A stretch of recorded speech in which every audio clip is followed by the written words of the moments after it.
तो हेलो बच्चों, आज हम लोग अध्याय नंबर 2 का एक बहुत ही महत्वपूर्ण प्रश्न देखेंगे जो 2019 यूपी बोर्ड की परीक्षा में आया हुआ है। अगर आप पढ़ना चाहते हैं और अच्छे अंक प्राप्त करना चाहते हैं तो इस वीडियो में बने रहिए। मैं विकास यादव आपके अपने बीपीएस क्लासेज में स्वागत करता हूं। आइए प्रश्न को समझते हैं। द्विघात बहुपद f(x) बराबर 3x² माइनस x माइनस 4 के शून्य ज्ञात कीजिए। शून्यकों तथा गुणांकों के बीच संबंध का सत्यापन कीजिए। यहाँ पर एक द्विघात बहुपद दिया है और इस द्विघात बहुपद का हमको शून्य ज्ञात करना है और शून्यकों एवं गुणांकों के बीच जो संबंध है उसकी सत्यता की जांच करनी है। इसके पहले हम 2 वीडियो बना चुके हैं, ऐसे ही वो भी प्रश्न थे। यहाँ पर बस क्या किया है, आगे f(x) लगा दिया है और कुछ इसमें चेंज नहीं, सेम टू सेम वैसा ही है। इसको भी हम उसी तरीके से करेंगे। यहाँ पर हम लोग लिखेंगे शून्यक के लिए, शून्यक के लिए f(x) बराबर हो जाएगा शून्य। यक्स का वह मान जो इस बहुपद के मान को शून्य कर दे वही इसका शून्य कहलाएगा। तो f(x) बराबर शून्य, जैसे हम पहले इसको लिखते थे, अब f(x) आ गया, सबसे पहले f(x) बराबर शून्य लिख लेंगे। अब f(x) का मान यहाँ पर लिखेंगे 3x² माइनस x माइनस 4 बराबर शून्य। यहाँ पर 3 और 4 का गुणा करेंगे तो 3 चौक को 12 हो जाएगा और यहाँ पर प्लस है और यहाँ पर माइनस, प्लस माइनस का गुणा करेंगे तो -12 आएगा। इस -12 का ऐसा गुणनखंड करना है हमको कि घटाने पर 1 आ जाए। यहाँ पर 1 है, कुछ नहीं है तो 1 लाना है। तो इसका गुणनखंड तो बहुते होगा, लेकिन 4 से 12 करेंगे तो 4 में 3 जाएगा, 1 बचेगा। यहाँ पर हम लोग लिख सकते हैं 3x² माइनस 1 की जगह 4 माइनस 3 और x माइनस 4 बराबर शून्य। 3x² minus 4x plus 3x minus 4 बराबर शून्य। यहाँ पर 3 और 4 में कुछ कॉमन नहीं है, x² x में छोटा घात x है, कॉमन हो जाएगा। अब इसका भाग देंगे तो 3 बचेगा, यहाँ पर x माइनस यक्स का भाग यक्स में यक्स खत्म हो जाएगा, 4 बचेगा। यहाँ से कुछ कॉमन नहीं है तो 1 कॉमन ले लेंगे, 1 कॉमन हो जाएगा, 1 का भाग देंगे 3x आएगा माइनस 4 बराबर शून्य। दोनों में से 3x माइनस 4 को कॉमन ले लेंगे, यहाँ पर बचेगा x प्लस 1 बराबर शून्य। यदि 3x माइनस 4 बराबर शून्य तो हम लोग लिख सकते हैं x बराबर, ये 4 उधर जाएगा तो प्लस का 4, ये 3 गुणा में है, उधर जाएगा तो बट्टा में 3 हो जाएगा। पुनः लिखेंगे यदि x प्लस 1 बराबर शून्य तो x बराबर हो जाएगा -1। तो यहाँ से x बराबर कितना आएगा -1। x के प्रथम मान को हम लोग अल्फा बोलेंगे और x के द्वितीय मान को बीटा बोलेंगे। किसी को भी अल्फा बीटा हम लोग बोल सकते हैं। आपका मन कर रहा है इसको अल्फा बोलने का तो इसको अल्फा बोलिए, चाहे इसको मन कर रहा है तो इसको बोलिए। अब यहाँ पर हम लिखेंगे अतः अल्फा बराबर 4/3 तथा बीटा बराबर -1। अल्फा का मान 4/3 आया और बीटा का मान जो है -1 आया। यहाँ पर हम लोग अब शून्य ज्ञात हो गए हैं। अब शून्यकों एवं गुणांकों के बीच जो संबंध है उसकी जांच करनी है। तो सबसे पहले हम लोग a का मान और b का मान और c का मान लिख लेते हैं।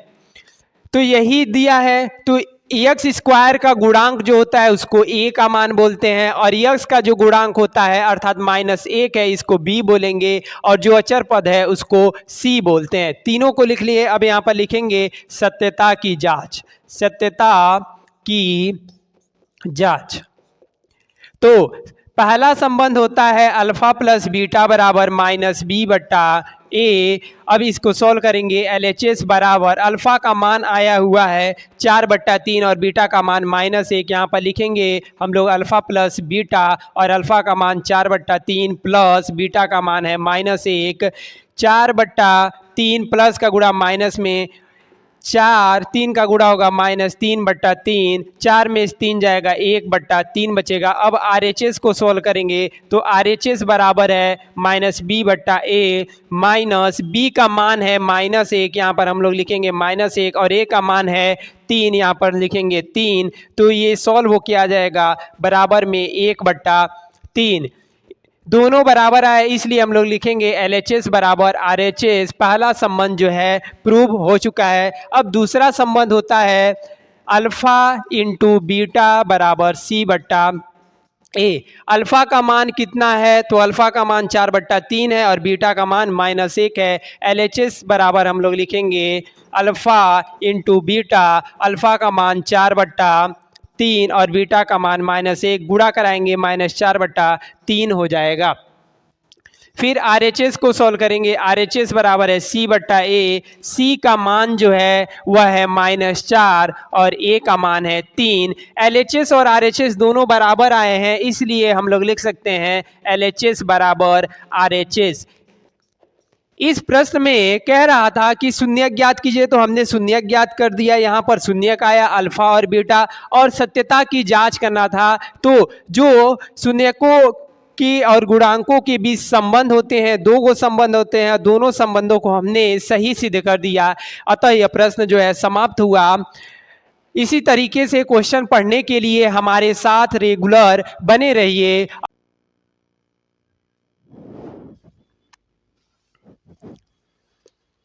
तो आइए अब दूसरा प्रश्न समझते हैं। दूसरा प्रश्न है, यदि द्विघात बहुपद इतना के शून्यकों में से एक शून्यक -3 है तो दूसरे शून्यक का मान ज्ञात कीजिए। यह प्रश्न 2018 में यूपी बोर्ड की परीक्षा में पूछा है और इसका एक शून्यक -3 है तो हमको दूसरा शून्यक ज्ञात करना है।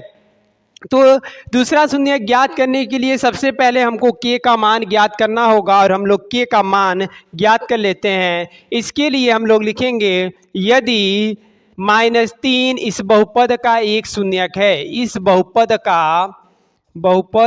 का एक शून्यक है, एक शून्यक है, तो -3 अगर इस बहुपद का एक शून्यक है तो यक्स की जगह -3 रखने पर इस बहुपद का मान शून्य के बराबर हो जाएगा, क्योंकि शून्यक का मतलब यही होता है कि जो बहुपद के मान को शून्य कर दे।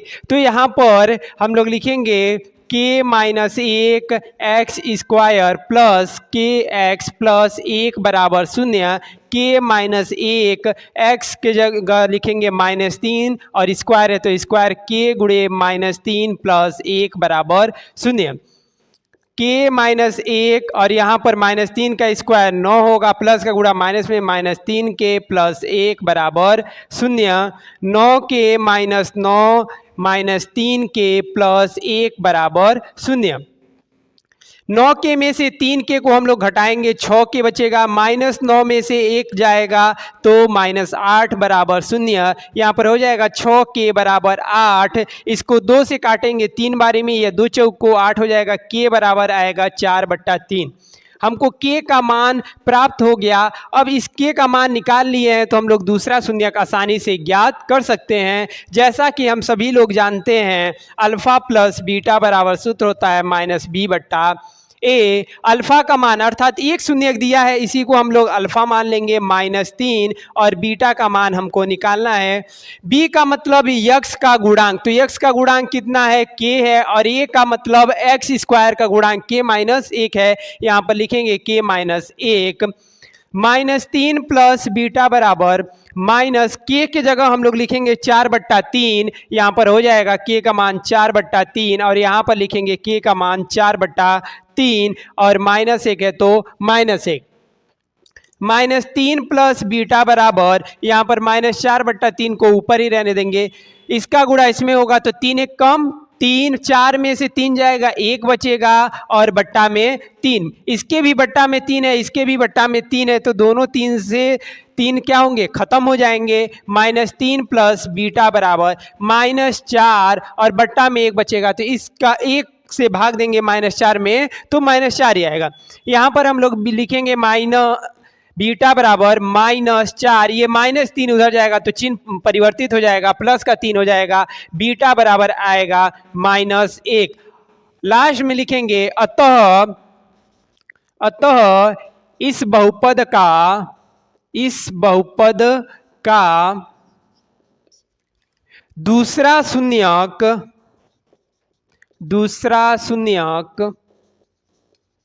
-1 है।